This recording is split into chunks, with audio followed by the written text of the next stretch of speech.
বিপুল পরিমাণ টাকা সহ ঠাকুরগাঁও জেলা জামায়াতের আমির বেলাল উদ্দিনকে আটক করা হয়েছে।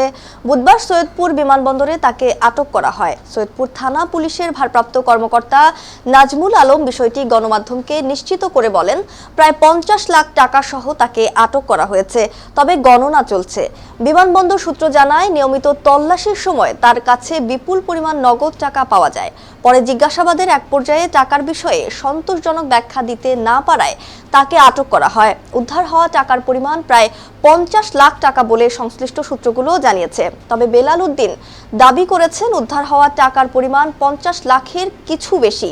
তিনি বলেছেন, ব্যক্তিগত ও ব্যবসায়িক প্রয়োজনে টাকা বহন করছিলেন। এ ঘটনায় সংশ্লিষ্ট থানায় মামলার প্রস্তুতি চলছে বলে জানিয়েছে পুলিশ। একই সঙ্গে টাকা বহনের উৎস ও উদ্দেশ্য খতিয়ে দেখা হচ্ছে। মনীষা ইসলাম, নিউজ 21 নিউজ ডেস্ক।